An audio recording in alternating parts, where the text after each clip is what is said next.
Welcome to our CFP exam prep discussion focusing on income in respect of a decedent, commonly known as IRD. This is one of those tricky concepts that frequently appears on the CFP exam and often leads candidates to make mistakes. Today, we'll break down IRD and help you understand why it's crucial for estate planning. Let's start with what IRD really means. Income in respect of a decedent refers to income that the deceased person earned or had a right to receive before death, but hadn't actually received when they passed away.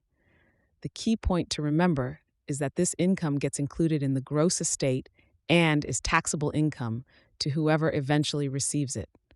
This creates a potential double taxation situation.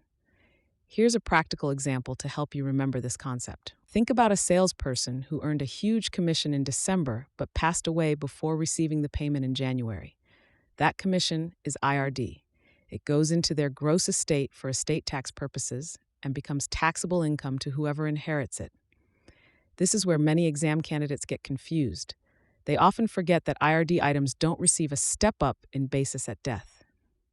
Common types of IRD that appear on the exam include unpaid salary and wages, accrued interest on bonds and CDs, unpaid commissions, retirement account distributions, and installment sale payments.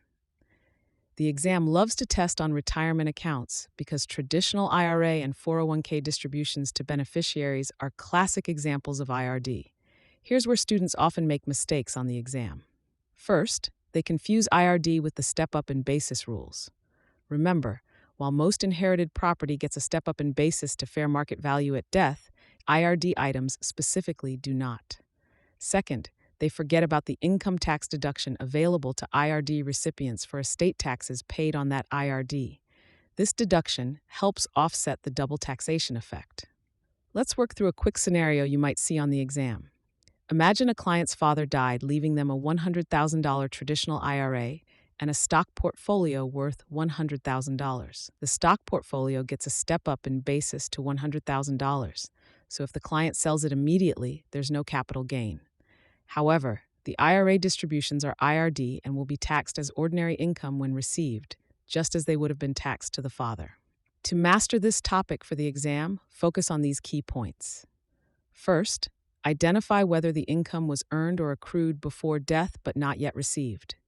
Second, remember that IRD gets double tax treatment, estate tax and income tax.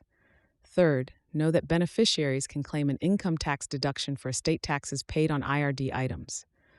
A practical tip for the exam is to look for keywords in questions like unpaid salary, accrued interest, or inherited IRA distributions. These usually signal that you're dealing with an IRD question. Also, watch out for questions that mix IRD assets with regular inherited assets, as they're testing your ability to distinguish between step-up in basis rules and IRD treatment. Understanding IRD is crucial, not just for the exam, but for real-world estate planning. It helps you identify tax planning opportunities and explain to clients why different inherited assets may have very different tax consequences. Keep these concepts clear in your mind, and you'll be well prepared for any IRD questions that come your way on exam day.